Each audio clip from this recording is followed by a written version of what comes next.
Buonasera a tutti. Iniziamo il Consiglio Comunale con l'appello. Grazie. Allora, buonasera, procedo con l'appello. Sarto Marco, Montisano Vera, Perissinotto Nicola, arrivo. Zia Paolo, scusate, Canta Elisa, Di Vece Daniela, Trevisan Elisa, Presente. Bravin Rachele, Finotto Alberto Fabio, Presente. Guglielmini Pierino, Battistuta Diego, Tamassia Evaristo, Marchesan Rocco, Puoso Arianna, Assente giustificata.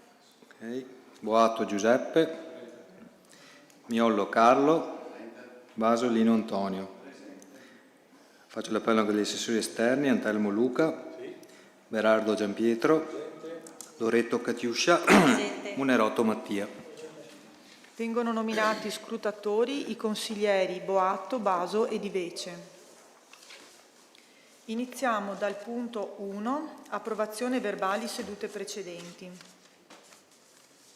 Visti i verbali delle sedute del Consiglio Comunale, comprendenti le deliberazioni dal numero 8 al numero 14 del 3 aprile 2025 e dal numero 15 al numero 23 del 29 aprile 2025, dato atto che il deposito dei verbali è avvenuto nei termini previsti dal regolamento comunale e copia degli stessi è stata inviata ai capogruppo consigliari, sempre nei termini previsti dal regolamento, ritenuti gli atti meritevoli di approvazione in quanto riportanti lo svolgimento dei lavori, visto il parere favorevole di regolarità tecnica, si chiede l'approvazione dei citati verbali. Passiamo alla votazione. Voti favorevoli? Votate anche voi i verbali? All'unanimità. Passiamo al punto 2. Individuazione degli organismi collegiali ritenuti indispensabili per la realizzazione dei fini istituzionali in relazione all'assessore Montisano. Grazie Presidente, buonasera a tutti. Con questa delibera si procede ad attuare quanto previsto dall'articolo 96 del decreto legislativo numero 267 del 2000, il quale prevede che entro 6 mesi dall'inizio di ogni esercizio i consigli e le giunte, con uno specifico provvedimento, procedano ad individuare i comitati, le commissioni, i consigli ed ogni altro organo collegiale con funzioni amministrative ritenuti indispensabili per i fini istituzionali dell'amministrazione dell'ente. Per gli organismi che non verranno identificati come indispensabili sarà necessario procedere alla loro soppressione. L'applicazione dell'articolo 96 comporta una valutazione discrezionale dell'organo di governo sul mantenimento o meno degli organismi. Questo in ossequio a quanto previsto dalla citata norma, che ha la finalità di conseguire risparmi di spesa e recuperi di efficienza nei tempi dei procedimenti amministrativi. Gli organismi collegiali individuati sono ritenuti tutti indispensabili per la realizzazione dei fini istituzionali dell'ente e sono i seguenti: Conferenza dei capigruppo, commissioni consigliari permanenti, prima commissione consigliare pesca e attività produttive, seconda commissione consigliare lavori pubblici, territorio, ambiente, urbanistica, terza commissione consigliare turismo, sport, servizi alla persona, pubblica istruzione, cultura, finanze, affari generali. Commissione del mercato ittico comunale. Si chiede pertanto di deliberare il mantenimento degli organismi collegiali elencati. Grazie. Ci sono interventi su questo punto? Passiamo alla votazione. Voti favorevoli? All'unanimità. Passiamo al punto 3. Approvazione convenzione tra i comuni interessati per la gestione in forma associata del servizio di ricovero, custodia e mantenimento cani presso il rifugio del cane di Ponzano Veneto. Relazione all'assessore Berardo. Grazie Presidente, buonasera a tutti.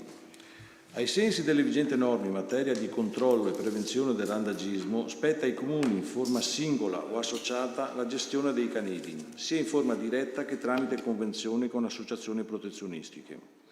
Al fine di prevenire e risolvere il problema del randagismo, secondo quanto previsto dalle citate disposizioni di legge, si intende continuare ad avvalersi del rifugio del cane di Ponzano Veneto, punto di riferimento a livello interprovinciale per tutti quei territori la cui competenza sanitaria appartiene alle ASL 1, 2, 3 e 4. Si chiede pertanto a questo Consiglio di approvare, per le motivazioni in premessa esposte, l'allegato schema di convenzione da sottoscrivere da parte di questo Comune e da parte degli altri Comuni interessati alla gestione in forma associata del servizio di ricovero, custodia e mantenimento dei cani presso il rifugio del cane di Ponzano Veneto.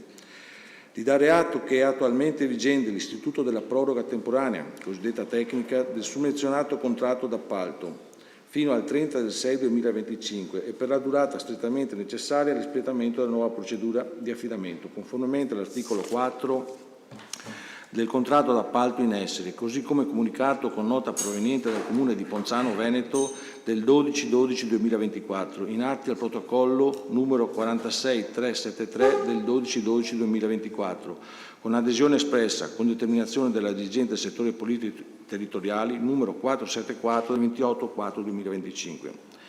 Di dare atto altresì che il Comune di Ponzano Veneto, sede del rifugio del cane, in qualità di ente capofila e con ricorso alla stazione unica appaltante, area lavori, incarichi professionali e area servizi e forniture della provincia di Treviso, quale centrale unica di committenza, ha indetto una procedura aperta ai sensi dell'articolo 7 del decreto legislativo numero 36 del 2023 per l'affidamento del servizio in forma associata del rifugio cane, con durata pari a 3 anni, con decorrenza presunto dall'1/7/2025 al 30/6/2028 o comunque dalla data della firma del contratto, rinnovabile per altri 3 anni, giustamente con determinazione del responsabile dell'area settima edilizia urbanistica ambiente del Comune di Ponzano Veneto, numero 144 del 13/3/2025.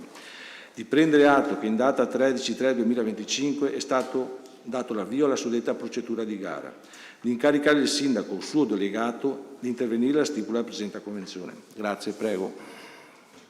Ci sono interventi su questo punto? Passiamo alle dichiarazioni di voto. Prego, Capogruppo Zia. Grazie Presidente e buonasera a tutti. A riguardo del punto esposto esprimiamo parere favorevole. Prego, Capogruppo Marchesan. Grazie Presidente, buonasera a tutti. Anche noi voto favorevole. Prego, Capogruppo Miollo. Buonasera a tutti, voto favorevole. Passiamo alla votazione. Voti favorevoli? Unanimità. Votiamo anche l'immediata eseguibilità. Voti favorevoli?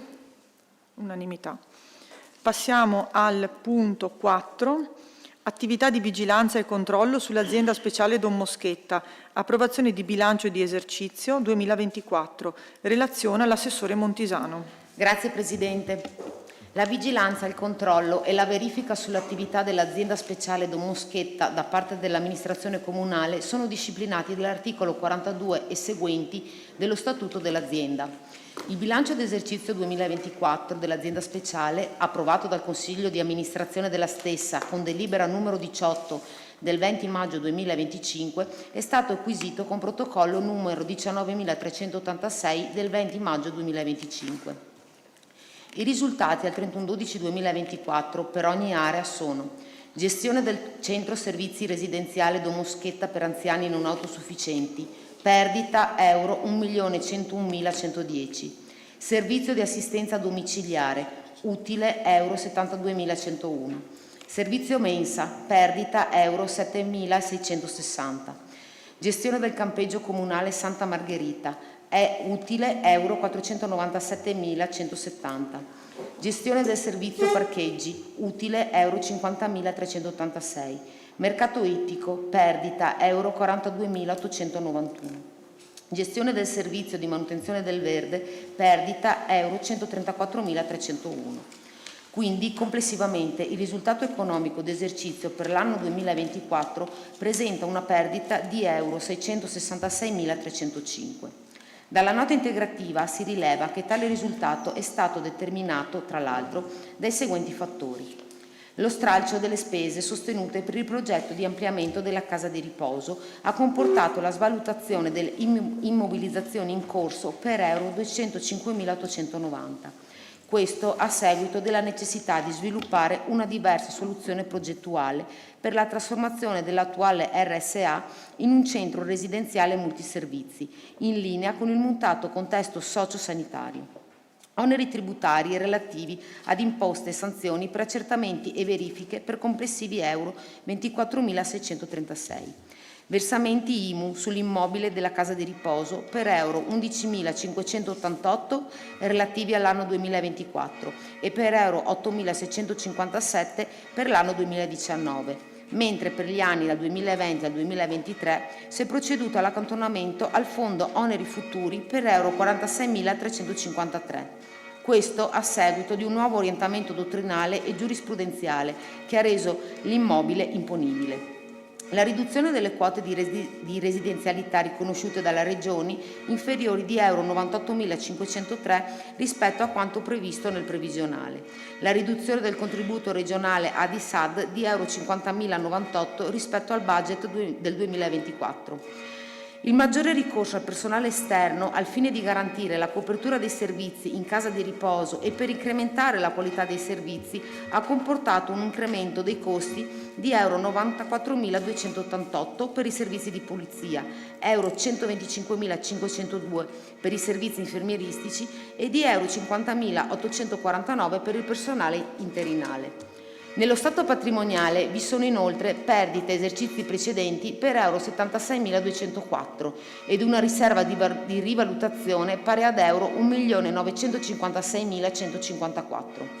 Con la presente delibera si procede ad approvare il bilancio d'esercizio 2024 dell'azienda speciale Don Moschetta e, come proposto dal Consiglio di amministrazione, di procedere alla copertura della perdita d'esercizio di euro 666.305 e delle perdite di esercizi precedenti pari ad euro 76.204 mediante l'utilizzo della parte disponibile della riserva di rivalutazione ex articolo 110 del decreto legge 104 del 2020. Grazie. Ci sono interventi su questo punto? Prego consigliere. Sì, buonasera.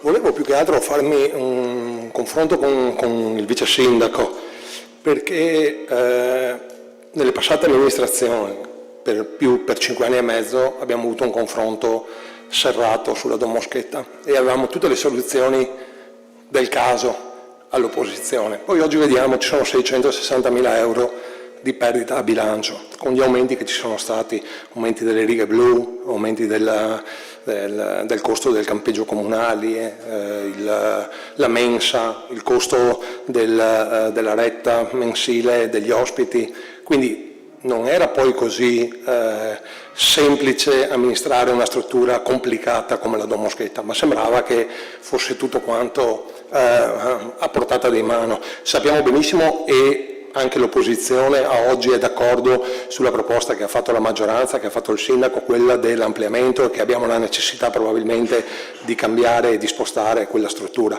Qua penso siamo tutti quanti dalla stessa parte, però siamo andati avanti per 5 anni e mezzo a sentirci dire, e le perdite non erano certe queste, che la Don Moschetta veniva gestita in una certa maniera e aveva dei grossi problemi, e sembrava che la colpa cadesse solo ed esclusivamente su chi stava amministrando in quel momento. Oggi vediamo che la situazione è alquanto grave per quanto riguarda, nonostante sappiamo che i 10 posti letto in più sarebbero molto molto importanti, però ci sono tante altre problematiche che a oggi la Don Moschetta è andata ad incrementare, oltre a quelle che ha già specificato l'assessore con il bilancio.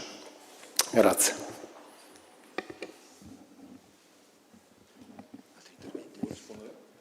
Se vuole rispondere o se ci sono altri interventi nel frattempo.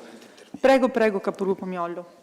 Grazie, buonasera. Sì, alcune riflessioni da condividere, perché diventa quanto mai ormai una lettura strutturale di quello che è un deficit che si protrae negli anni. Giustamente anche il consigliere Boato diceva come sono più consigliature a cui assistiamo che oggettivamente c'è un problema che diventa un problema a questo punto strutturale, che va a penalizzare non poco anche invece quelle che sono attività virtuose che potrebbero invece costituire un'opportunità di gettito, e vengono penalizzate sostanzialmente sempre dalle solite due voci.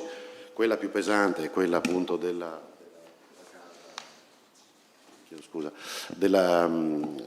residenza per anziani a Don Moschetta e l'altra comunque da non sottovalutare, comunque abbiamo sempre parlato anche della valenza sociale, eccetera, anche del mercato ittico. Allora, sulla scorta di questo, a noi pare che sia diventato davvero prioritario quello di dare immediata attuazione a quello che è questa idea di progetto di fare un nuovo complesso che sia moderno, che capiamo essere anche molto oneroso, ma evidentemente insomma, con i numeri di bilancio che questo Consiglio Comunale riesce a portare all'attivo, eventualmente valutare anche strategie sì, di compensazione pubblico-privato, ma anche di aprire delle posizioni di debito con degli istituti di credito e quindi finanziarle con un mutuo, perché insomma adesso qui non capisco bene se questi 250.000 euro di spese progettuali siano rivolte a sostenere questo tipo di iniziativa, perché se non fosse così e fossero invece rivolti a sostenere la progettualità dell'ampliamento di quel sito, beh insomma mettiamoci una pietra sopra, cominciamo a dire che quel sito lì è un sito che non difficilmente potrà riservarci delle sorprese positive e cominciamo a ragionare di individuare un'area che sia un'area idonea dove fare una nuova struttura, che sia una struttura appunto con partecipazione pubblica e privata, anche con giovamento del fatto che quindi non dovremmo dipendere direttamente diciamo solo dalle schede regionali per quanto riguarda l'attribuzione dei letti e cose di questo tipo, ma si potrebbe trovare, utilizzo ovviamente un termine ingrato nei confronti dei nostri anziani, un parcheggio momentaneo anche, fin tanto che non si liberano le posizioni, quelle invece convenzionate, anche per i nostri familiari senza dover andare a trovare diciamo, delle realtà che sono un po' più distanti da casa. Quindi l'intervento era solo per sollecitare di dare, insomma, per quanto riguarda noi, priorità assoluta per quanto riguarda il tema della casa di riposo Don Moschetta per creare una nuova soluzione, per creare una nuova struttura. Grazie.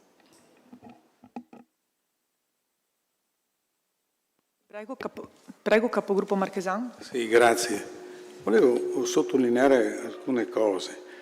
Mi risulta che sia stata inviata una comunicazione all'amministrazione comunale sottoscritta da vari familiari e indirizzata anche a tutti i consiglieri comunali. Come mai a noi non è arrivata questa comunicazione? Una. E seconda cosa, volevo anche sottolineare nella gestione della casa di riposo. Ci sono state in questi anni dimissioni di vari dipendenti, dimissioni del Presidente, dimissioni di una consigliere del CDA. Sembra che tutto sia stato normale, ma quando tutte queste persone danno dimissioni vuol dire che c'è probabilmente qualcosa che non funziona.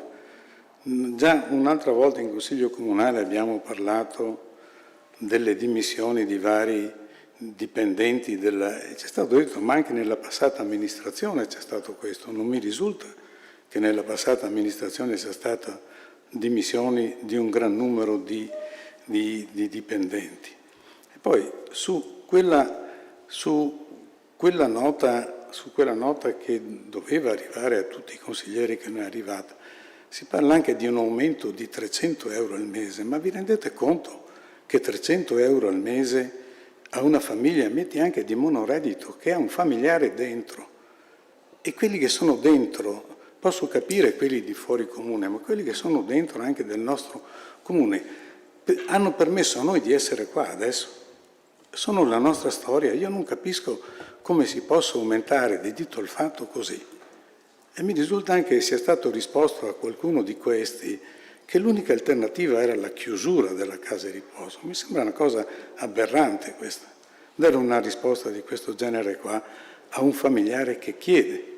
Non c'è stato un preavviso, non mi risulta sia stato nessuno. Trovare 300 euro in più al mese, sembra, cioè, non so se vi siete resi conto, guardando anche gli stipendi di vari dipendenti, di varie persone che hanno i familiari là dentro. Togliere 300 euro a una famiglia che magari ha 1.200, 1.300, 1.400 euro di stipendio al mese, con quella deve vivere, togliere 300 euro vuol dire metterli alla carità. E dopo aumentate. Che cosa date in cambio di questo aumento? Sono solo spese vive queste? Grazie.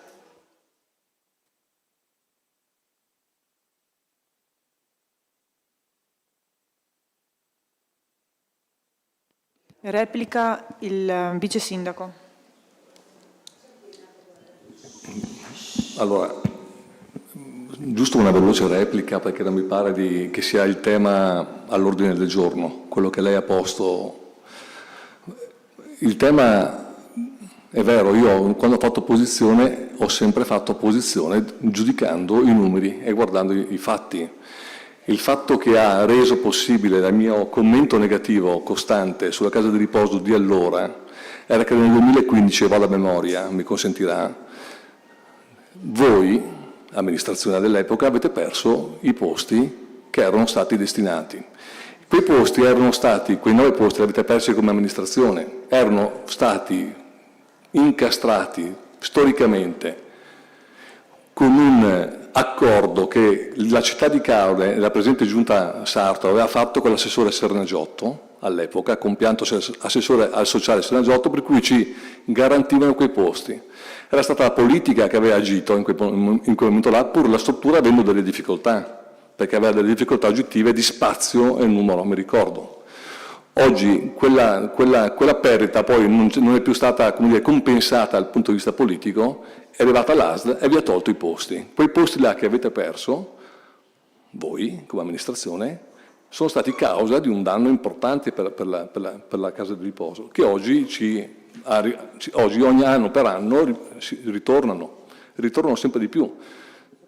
Fatto sta che oggi anche i costi sono anche diversi rispetto alla scorsa volta, sono aumentati i costi di gestione, è cambiata tutta la circostanza legata alla gestione della casa di riposo, un po' per le normative, un po' perché c'è stato il Covid, un po' perché si è allargato tutto quanto e evidentemente quei posti storici che io avevo contestato e che hanno causato quel danno storico si ripercuotono e stanno ritornando anche oggi in maniera grave nel nostro bilancio. Era questo, ma non era il tema legato a me e lei, anche perché di fianco aveva il capogruppo di all'epoca, poteva dirlo anche a Miollo questa cosa.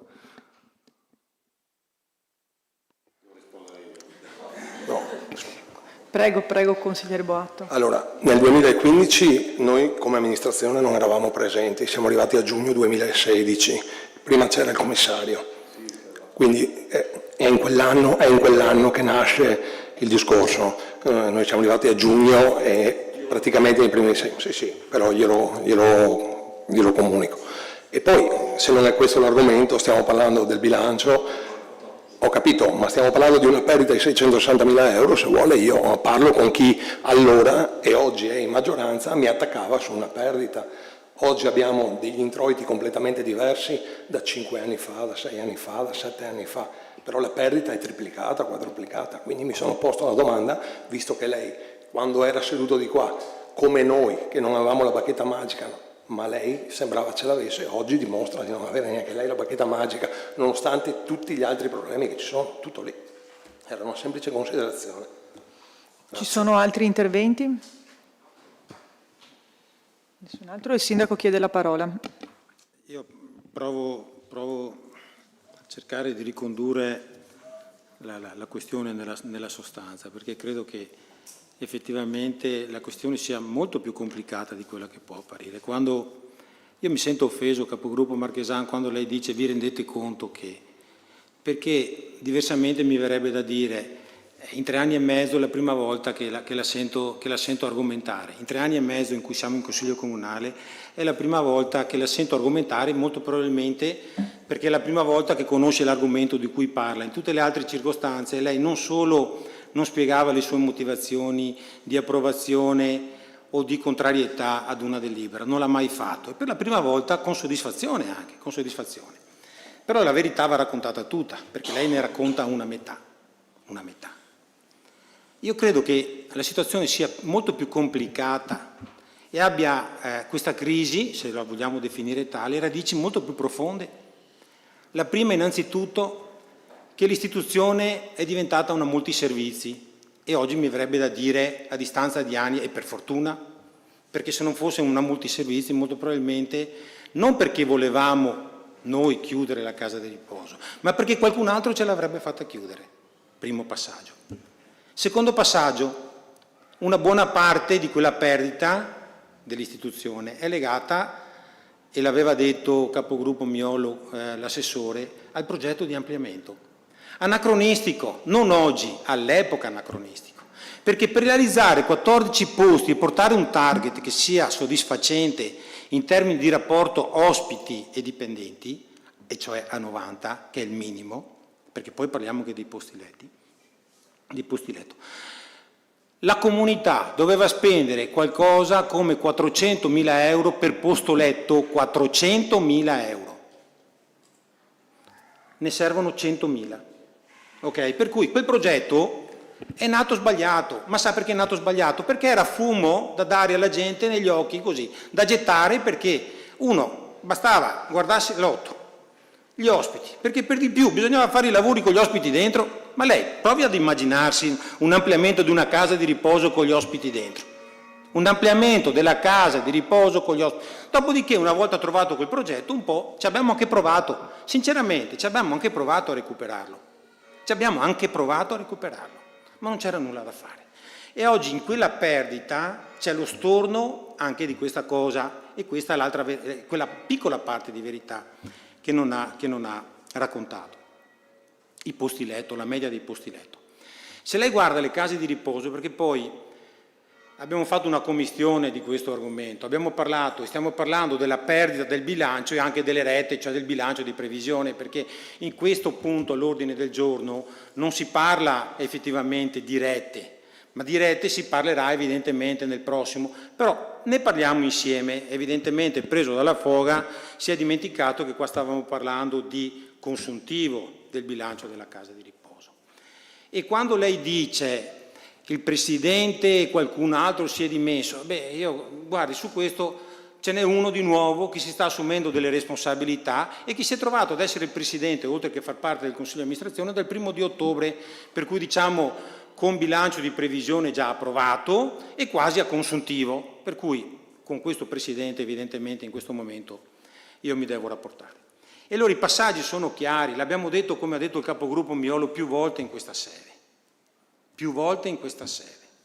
L'amministrazione ha dato incarico, non so se l'ha fatto addirittura, no, credo l'abbia fatto l'istituzione, per la realizzazione di uno studio di fattibilità veloce, perché questa amministrazione ha ancora 2 anni di mandato. E io vorrei che uscissimo, oltre agli accordi e i ragionamenti che abbiamo fatto con l'OIC, perché se non si sa, l'opera dell'Immacolata Concezione nella zona di Duna Verde sta realizzando una RSA di 90 posti. E altrettanto vorrebbe fare l'amministrazione. Dobbiamo essere consapevoli anche di un'altra cosa, che le case di riposo non sono più RSA concepite come sono pochissimi i comuni che le gestiscono direttamente o attraverso organismi controllati. Di solito sono a gestione privata e che hanno come un'altra finalità, quella evidentemente del lucro che la Domoschetta non ha. E dicevo che nel nostro caso, oltre al problema dei posti letto, perché di media nella provincia i posti letto sono 120, c'è chi ne ha 90 ma c'è chi ne ha anche 150, per cui di media i posti letto. Ora provi ad immaginarsi in economia di scala, no? Una struttura che dovrebbe avere un target di 120 e avere in linea di massima, non dico le stesse spese, però non grandi economie, gestirne 76 di ospiti. E questo è il primo passaggio. Questo comporta una perdita. Certo, lei dirà, ma mica da adesso ne hanno 76, anche l'anno scorso e anche l'anno prima. E allora spieghiamo la differenza e mi soffermo solo ed esclusivamente sulla questione del bilancio consuntivo. Dopodiché ho detto, al punto numero 5 parleremo anche e le darò tutte le risposte che lei vorrà avere rispetto alle ipotesi che l'istituzione ha prospettato. E dicevo, per cui il progetto nuovo, perché per far sopravvivere le RSA serve un progetto completamente nuovo. Su questo ormai è consolidato, tanto è vero che per questo motivo che la parte relativa alla progettazione è stata portata a perdita. Dicevo, dobbiamo anche svincolarci dal fatto che la domoscheda come concepita una volta non esiste più nella parte in cui è uno strumento messo a disposizione delle ASL. C'è una graduatoria che è mandamentale e secondo quella graduatoria le famiglie scelgono, per cui non si va più dal sindaco, non si può, è impossibile, o dall'assessore o dal direttore o dal presidente a dire mi accogliete, si rispettano quelle graduatorie. Pensare anche di far pesare su questa comunità, perché sarà questa comunità che risana quel bilancio, anche con ospiti provenienti da altri comuni, insomma qualche pensiero forse va fatto anche in questo senso. E questo è il primo di passaggio. Dopodiché, se qualcuno ritenesse non soddisfacente il servizio che dà la casa di riposo Domoscheta o l'RSA Domoscheta, non soddisfacente il servizio nel rapporto qualità-prezzo, anche la possibilità di fare altre scelte, come altri vengono qua da noi, voglio dire, si può andare anche da un'altra parte, ma non è questo il punto. Il punto è mantenere la struttura, e la struttura si può mantenere solo ed esclusivamente quando ne avremo una di nuova. Ecco perché ho detto, molto probabilmente non completamente consapevoli di quello che era stato fatto all'epoca in una multiservizi, oggi ci torna conveniente, perché se non ci fossero le entrate del campeggio, e oggi quasi esclusivamente solo del campeggio, molto probabilmente la perdita sarebbe addirittura spaventosa. Primo passaggio. Secondo passaggio, uno potrebbe dire, che cosa è successo tra quest'anno e gli anni scorsi? Perché l'altra domanda che viene spontanea è questa. Le impegnative della Regione non sono più le stesse nella copertura dei posti e costa circa 140-150 mila euro. Perché con il SAD rispetto alla previsione e sono altri 50 mila euro. Perché poi potrei dire che le stesse strisce blu rispetto al bilancio di previsione hanno dato un'entrata diversa. Poi c'è l'IMU che non era mai stato pagato in passato e sono 45 mila euro. In passato non era mai stato pagato. Ci sono delle disposizioni normative che dicono altro e anche questo va fatto. Anche se è la stessa cassa, perché i soldi poi li incassa il comune, li paga la Domoscheta, li incassa il comune, li vorrebbe restituire, li vorrebbe mettere a disposizione, ma non ci riusciamo se non attraverso i canali ufficiali. E dicevo, le impegnative, la questione relativa all'IMU, il servizio delle pulizie, il lavoro interinale. Se oggi non si trovano più autisti per il trasporto locale, pubblico locale, né turbini è da tempo che sentiamo la difficoltà, no, anche negli ospedali di trovare personale con professionalità adeguata per un certo tipo di servizio. E questa è un'altra parte importante. Allora, se le metto insieme tutte queste voci, se io le metto insieme il maggior costo di pulizia, perché abbiamo avuto anche in questo senso, siamo stati spinti, incentivati, mettiamola così, a farla in maniera un po' più adeguata. Il maggior costo delle pulizie, il SAD, l'IMU che non veniva pagato, i parcheggi, ma questa è un'altra partita che non riguarda, perché poi abbiamo detto, e ci metto insieme il personale che oggi per buona parte lavora con partita IVA, la confezioniamo la perdita. E allora la domanda che ci dobbiamo fare è questa. Può questa struttura per un futuro non di 10 anni sostenersi in questi termini? Certo che no. La soluzione quale sarà? Allora, io non c'ero all'epoca, solo per dire, non parlo mai di colpe, non ci sono delle colpe, ci sono delle responsabilità che ognuno di noi si deve prendere nel rispetto delle regole, nel rispetto della normativa, nel rispetto dei cittadini e nel rispetto anche di quelle famiglie che hanno i propri cari all'interno di quella struttura. Nel rispetto di tutto questo, a chi spetta far sintesi? A chi amministra. e ci sono delle responsabilità. Mai colpe, perché io credo sempre che chiunque di noi, nel momento in cui amministra, lo fa con l'atteggiamento del buon padre di famiglia, con lo scopo di fare del bene, con quello del bene comune, Però abbiamo dall'altra parte, il rovescio della medaglia, è la responsabilità di fare delle scelte che in qualche caso sono dolorose, perché non è volontà dell'amministrazione il pensiero. Io credo che mai nessuno di noi abbia risposto, né di questa amministrazione e ne credo del Consiglio di amministrazione, se no la casa viene chiusa. Ma non la chiudiamo noi, sapete, con questo tipo di bilancio. Ce la fanno chiudere, che è qualcosa di diverso. Allora, siccome c'è tutta l'intenzione invece di salvarla, di dare un servizio migliore di quello che si dà, e dopo ho detto nella parte del bilancio di previsione faremo tutte le altre riflessioni. Allora, siccome c'è questo tipo di intenzione, dare un servizio migliore, avere anche un reparto autosufficienza, magari per evitare il decadimento cognitivo, che quella struttura oggi non ce lo permette. Io ho detto, è da mesi che stiamo ragionando con l'opera dell'Immacolata Concezione per un co-housing, cioè per averne 2 di strutture, e per dare la possibilità anche a quelle persone che non avrebbero bisogno di entrare in una RSA, ma di avere una struttura di riferimento perché magari sono da soli e non hanno familiari che li possono accudire. Per cui questo è un progetto ambizioso che credo nel Veneto orientale non ce ne siano di così. E avremo 180 posti anche per non autosufficienti.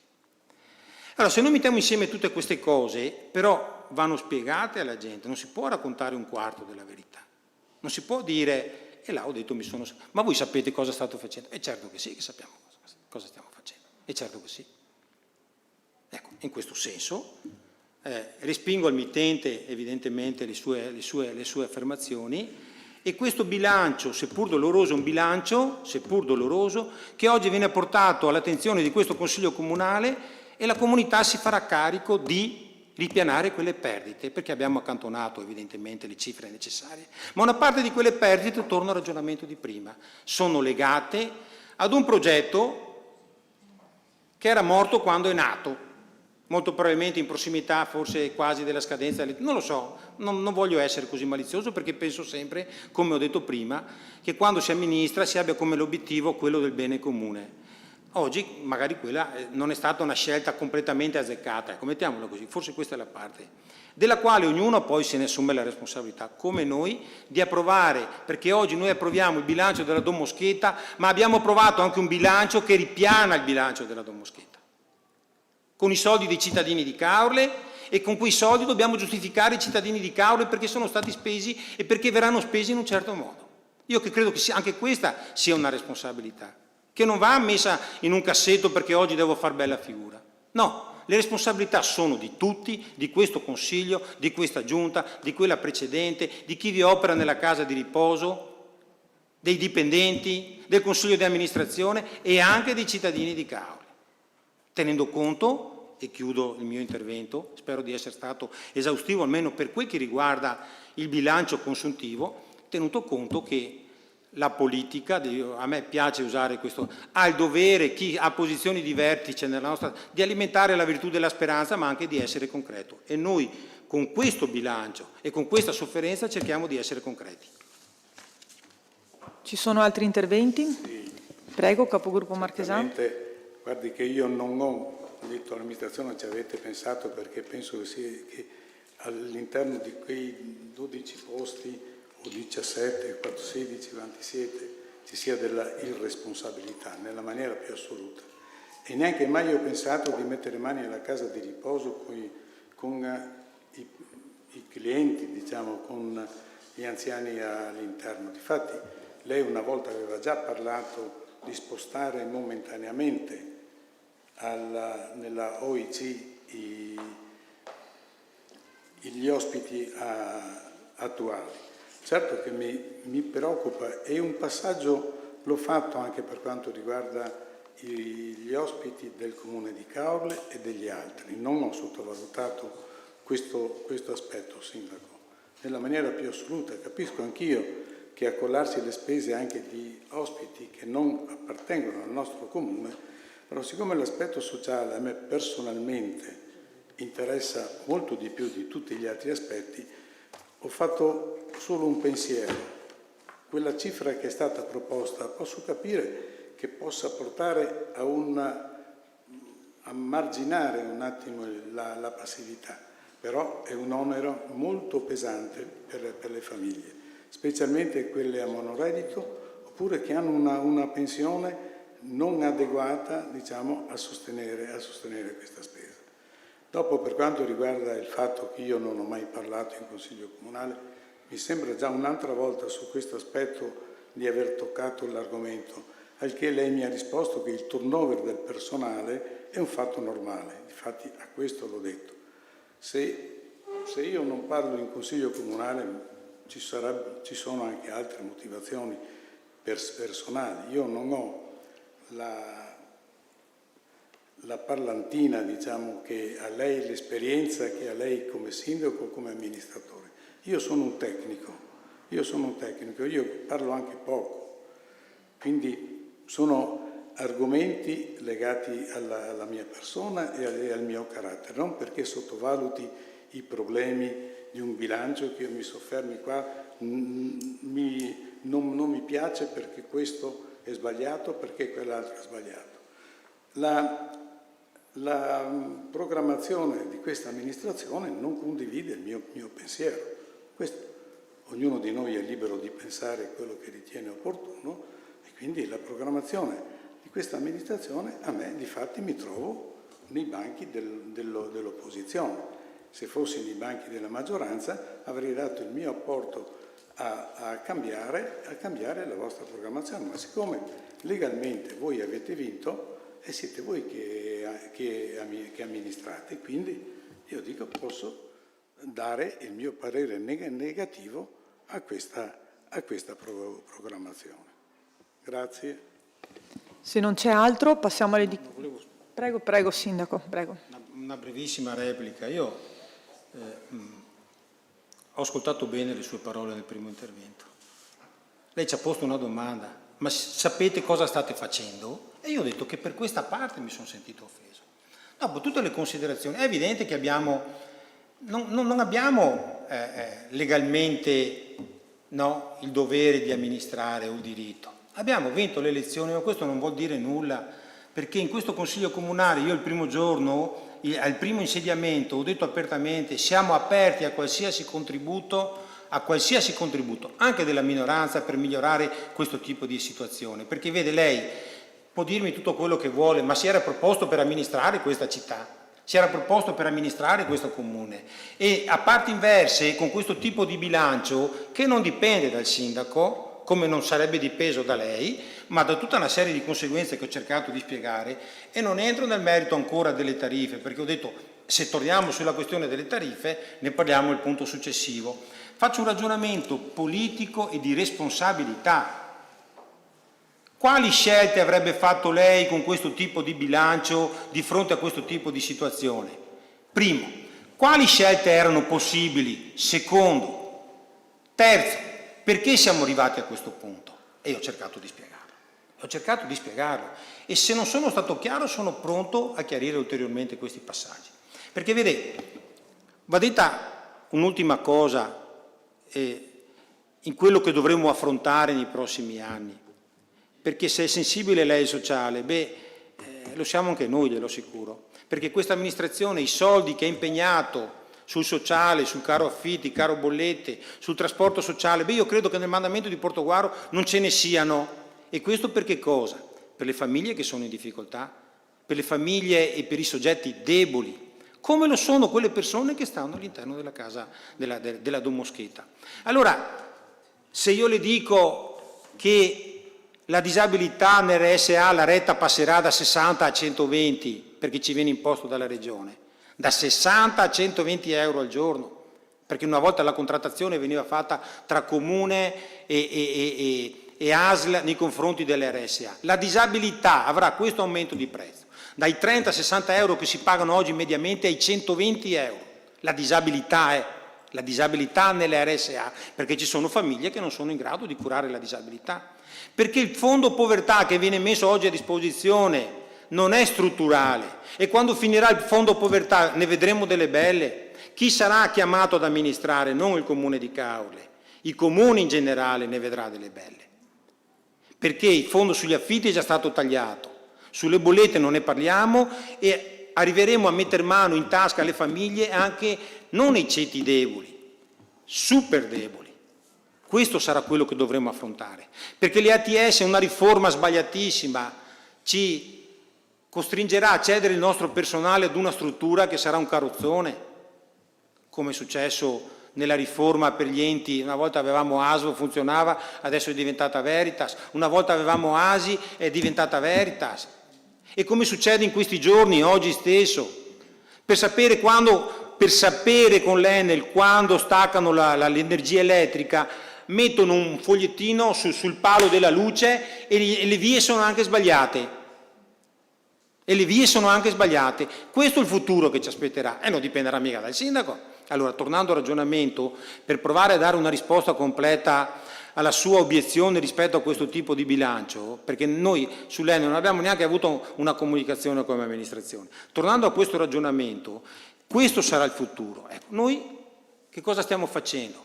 Ripianando questa perdita, tenendo la struttura e cercando anche con il pensiero, accogliendola, perché è un argomento che abbiamo dibattuto in questa sede, le riflessioni fatte dal capogruppo Miollo, che è quella di farne una completamente nuova. E certo ci mancherebbe altro che avessimo fatto la ristrutturazione dell'attuale sede con gli ospiti dentro, ma anche fosse stato possibile, non era economicamente sostenibile.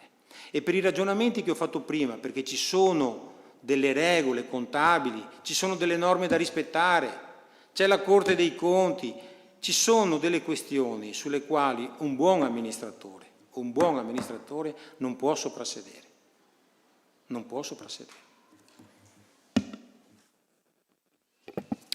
Passiamo alle dichiarazioni di voto, se non c'è altro. Prego, capogruppo Zia. Grazie Presidente. A riguardo del punto esposto esprimiamo parere favorevole. Prego, capogruppo Marchesan. Grazie Presidente, noi voto contrario. Prego, capogruppo Miollo. Grazie, voto contrario. Passiamo alle votazioni. Voti favorevoli? Contrari?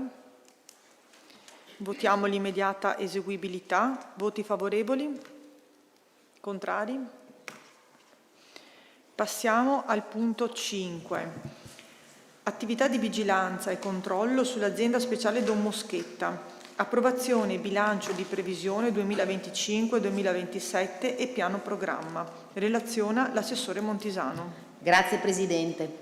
Con protocollo 19.386 del 20 maggio 2025 sono stati acquisiti il bilancio di previsione 2025 ed il pluriennale 2025-2027 dell'azienda speciale Don Moschetta, approvati dal Consiglio di amministrazione con deliberazione numero 19 del 20 maggio 2025. Per gli anni 2025, 26 e 2027 i conti economici di previsione chiudono con la previsione di un risultato pari a zero.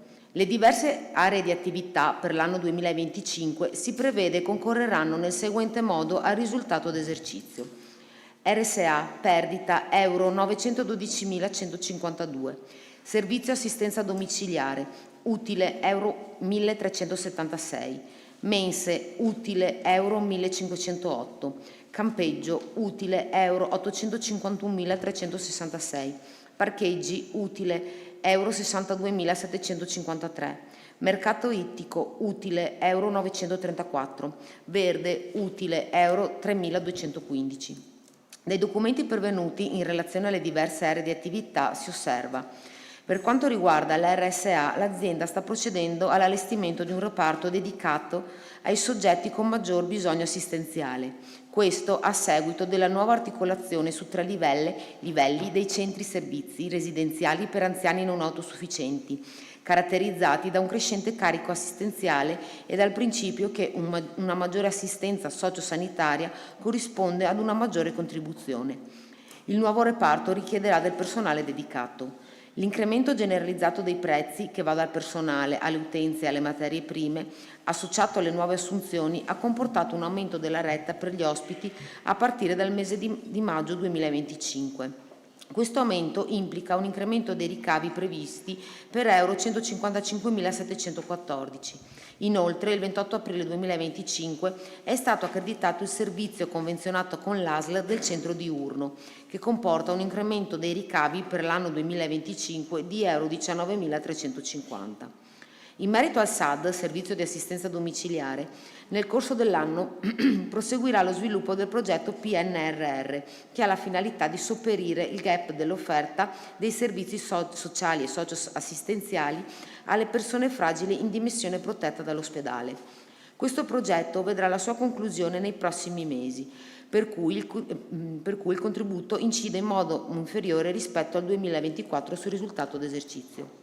Per il campeggio si è fatto riferimento ai ricavi del 2024, prendendo in considerazione le modifiche da apportare al listino nel corso della stagione, l'aumento dei ricavi per i servizi spiaggia e l'incremento dei ricavi per l'aggiornamento dei prezzi già effettuato e per quelli previsti per le nuove case, senza ipotizzare un incremento delle presenze. Il previsto aumento dei ricavi si traduce in una previsione di miglioramento del risultato del centro di costo stesso, ma anche del bilancio complessivo aziendale. In merito ai parcheggi si è proceduto ad aggiornare il budget dei ricavi in considerazione del fatto che dal 2025 non viene più gestito il parcheggio Bafile. Sia per il mercato ittico che per il servizio di gestione del verde è stato avviato un confronto con il Comune per l'adeguamento del budget destinato ai servizi. Per quanto riguarda il budget dei costi del personale e prestazioni esternalizzate 2025, si prevede una spesa di euro 4.162.774. Alla voce lavorazioni di terzi sono indicati i costi per le prestazioni infermieristiche euro 360.000 e per i servizi di pulizia esternalizzati euro 279.900, dei quali 214.900 sono relativi alla casa di riposo ed euro 65.000 al campeggio.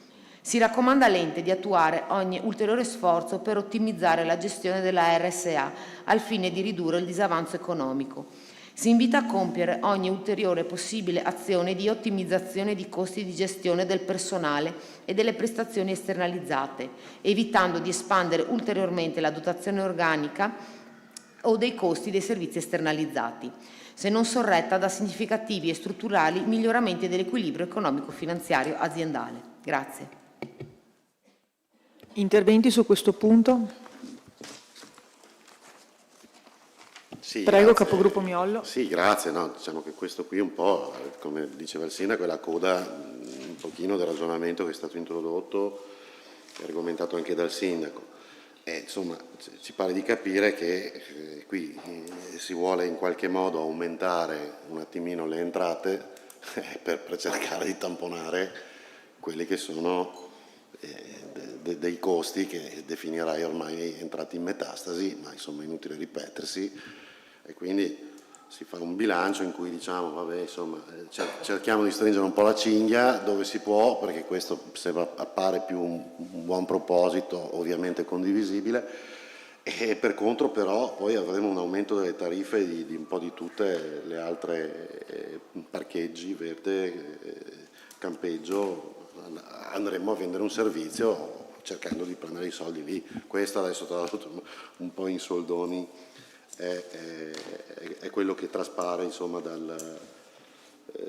questa delibera. Diventa anche difficile approvarla, così già do anche già un po' l'indicazione che daremo di voto. Diventa un po' difficile sostenerla, ecco, una cosa di questo tipo, perché sembra un po' come dire, una roba da disperati, nel senso, non voglio essere offensivo, però mettiamo in conto, perché in qualche modo comunque ce lo dicono anche gli statuti, che dobbiamo chiudere con bilanci che siano in positivo, quindi carichiamo dove riusciamo a mettere dei numeri e speriamo, questo lo dico io, invece nel frattempo di riuscire a fare quello che dicevamo prima, che, insomma, sul quale penso che tutti quanti riusciamo a condividere la stessa posizione. Grazie. Ci sono altri interventi? Passiamo alle dichiarazioni di voto. Prego, capogruppo Zia. Grazie Presidente. A riguardo del punto esposto esprimiamo parere favorevole. Prego, capogruppo Marchesan. Grazie Presidente, noi voto contrario. Prego, capogruppo Miollo. Voto contrario. Passiamo alle votazioni. Prego, Sindaco.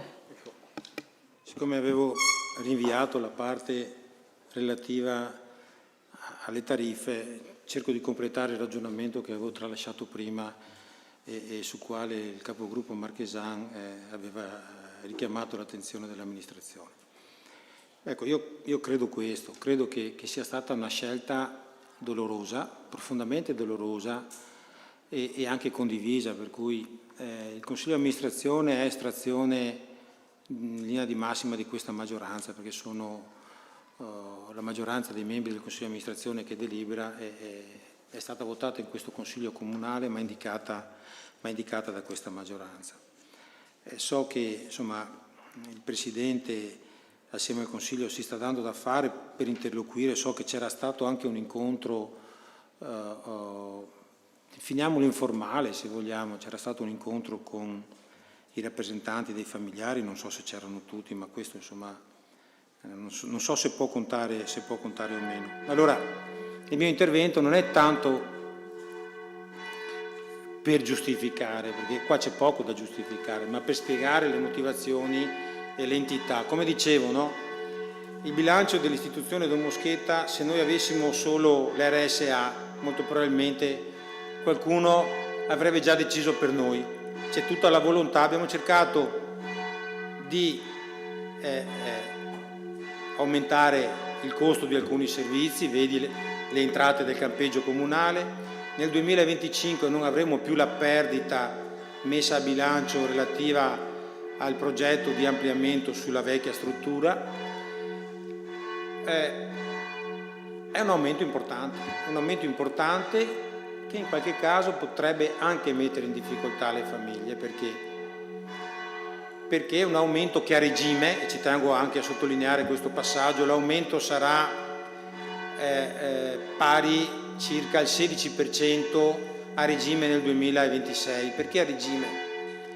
Perché è evidente che se l'aumento decorre da maggio o da giugno, quella retta è stata aumentata per metà dell'anno e di fronte ad un'ipotesi di aumento della retta da 56 a 65 stiamo parlando di 9 euro in 2 anni che saranno caricati nei mesi che vanno evidentemente da giugno a dicembre. Questo è il primo passaggio, perché evidentemente se fossimo stati in grado di approvare il bilancio di previsione, cosa che non c'è riuscita a dicembre o a gennaio, l'aumento sarebbe stato spalmato su 12 mesi e sarebbe stato graduale, cioè spezzato, perché di fronte all'eccezione anche di qualche familiare, ma anche ragionando poi con qualche consigliere comunale, ma perché caricato così completamente? Proprio perché capita a metà dell'anno. Questo è il primo passaggio. Il secondo, io non mi permetto di giustificare l'aumento dicendo che questa è la retta, no, più bassa, però se qualcuno si diletta un po' a leggere i giornali di questi giorni, no?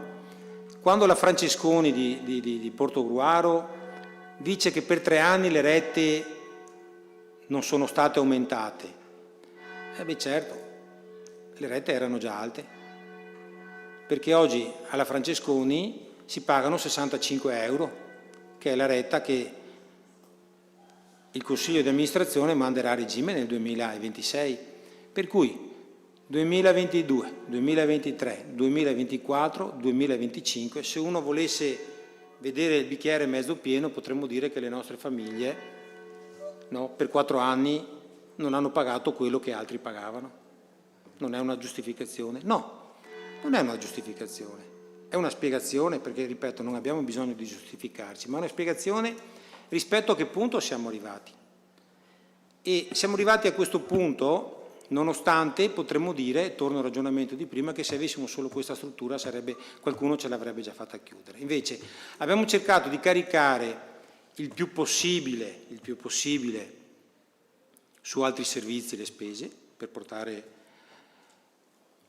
una riflessione va fatta anche su quei servizi che vengono affidati in house, perché quei servizi che vengono affidati in house avremmo potuto fare anche quello, avremmo potuto caricare, ma quei servizi possono essere affidati in house, ma devono essere in equilibrio. Che cosa vuol dire? Che non è che posso pensare di far pagare al comune un servizio che vale 10, 20 per ripianare e coprire la perdita. No, lo devo far pagare quello che è giusto e quello che è il mercato. E allora là, nel mio precedente intervento, riflettevo su alcune questioni, il mercato ittico, il verde. Quella struttura non è, e scusate il gioco di parole, strutturata per essere una multiservizi, anche se oggi sotto alcuni profili c'è tornato utile. E tornando al ragionamento delle tariffe, è certo che è stato doloroso, la preoccupazione, ho detto, come amministrazione siamo pronti anche assieme all'istituzione di capire se ci sono altre vie di fuga che in questo momento non ci sono, ma soprattutto per adeguare e per evitare quegli incidenti che potrebbero avvenire. Quando parlo di incidenti parlo di burocrazia, e che costringono il Comune evidentemente a dire no, l'istituzione non possiamo più permetterci di ripianare, non perché mancano le risorse, ma perché la norma non lo consente. Ecco, io credo che questi passaggi siano fondamentali. Ce n'è uno che potrebbe anche sembrare insignificante, credo che ci sarà anche un aumento del personale per migliorare il servizio, perché ci saranno 3 unità in più, se può questa cosa servire. La provincia di Venezia ha una media di tassazione che questo nel 2024 è di 69 euro, era su tutti i giornali, 69 euro circa. La Domoschetta porterà, io parlo naturalmente per i non autosufficienti, ecco, no, le impegnative, sperando che la Regione mantenga fede ai contributi che ha promesso. Diciamo che effettivamente dal 1° di gennaio del 2026 a regime saranno 65 euro per le famiglie e per i non autosufficienti ad integrazione della retta, perché questa è la strada. Per il 2024 sono 4-5 euro in meno spalmati durante l'anno, e ci portiamo, diciamo così, ad essere 5 euro sotto le tariffe medie della provincia di Venezia. Dopodiché non so che cosa stia succedendo, ma a noi poco interessa. Abbiamo già da preoccuparci, perché anche altre case di riposo, l'ultima, la Zulianello, ha portato le tariffe a 70 euro, le adeguate. Però ecco, noi siamo più concentrati su quello che viviamo qua, e quello che viviamo qua è già doloroso così, per cui cerchiamo di concentrarci su questo e di vedere magari se alle famiglie, e anche su questo, perché io la petizione l'ho vista, l'ho letta attentamente, alcune cose magari non le condivido completamente, ma do un dato anche che non è insignificante. La casa di riposo ha anche una percentuale di assenteismo che è il doppio di altre strutture, il doppio. Se in una media nazionale c'è un assenteismo del 6%, la nostra RSA ce l'ha del 12%. Da che cosa dipende? Io non glielo so dire. Questa cosa costa 350.000 euro, solo questa cosa.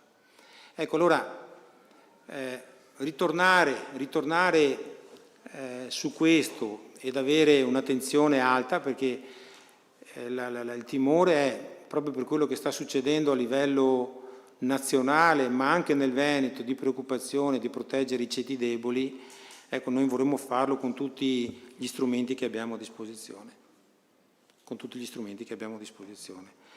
E ribadisco, non è stata una scelta facile, ma è stata una scelta necessaria se vogliamo continuare a mantenere la struttura, non pensare di chiuderla. Grazie. Passiamo alla votazione. Voti favorevoli? Voti contrari? Passiamo all'ultimo punto dell'ordine del giorno. Variazione al documento unico di programmazione 2025-2027, sezione programma triennale degli acquisti di beni e servizi 2025-2027, variazione al bilancio di previsione finanziario 2025-2027. Relaziona l'assessore Montisano. Grazie Presidente. La presente variazione ha lo scopo di dare copertura a spese resesi necessarie per il corretto funzionamento dell'ente e per il raggiungimento degli obiettivi contenuti nel DUP. Per le spese in conto capitale si procede all'applicazione di avanzo per complessivi euro 108.000, di cui euro 4.000 sono avanzo investimenti ed euro 104.000 sono avanzo disponibile. Di tale somma, euro 15.000 sono destinati all'acquisto di attrezzature per manutenzioni ed i rimanenti euro 93.000 sono necessari per l'integrazione ed il rifinanziamento del quadro economico dell'intervento allo Stadio Chigiatto. Per la variazione di parte corrente si procede mediante compensazione tra capitoli di spesa. Vengono destinate le somme necessarie alla copertura delle maggiori spese relative al rinnovo delle coperture assicurative per euro 11.550. Queste spese trovano copertura con lo storno di parte di quanto stanziato nei capitoli per spese legali, contenzioso e risarcimenti. Si destinano inoltre euro 222.602,79 quale accantonamento al Fondo Svalutazione Crediti, a fronte del previsto incasso da escussione delle polizze rilasciate dall'impresa appaltatrice dei lavori dello Stadio Chigiatto. In questa delibera si procede anche alla modifica del piano triennale degli acquisti di beni e servizi, stralciando il servizio del centro estivo. Essendo sotto soglia si può procedere ad affidamento diretto ed adeguando i valori dei servizi assicurativi all'incremento dei costi. Grazie. Interventi su quest'ultimo punto? Nessuno? Passiamo alle dichiarazioni di voto. Prego, capogruppo Zia. Grazie Presidente. A riguardo del punto esposto esprimiamo un parere favorevole. Prego, capogruppo Marchesan. Grazie Presidente, noi voto contrario. Prego, capogruppo Miollo. Grazie, voto contrario. Passiamo alla votazione. Voti favorevoli? Contrari? Votiamo anche di immediata eseguibilità. Voti favorevoli? Contrari? Questo era l'ultimo punto all'ordine del giorno. Dichiaro chiusa la seduta di questo Consiglio e auguro a tutti una buona serata.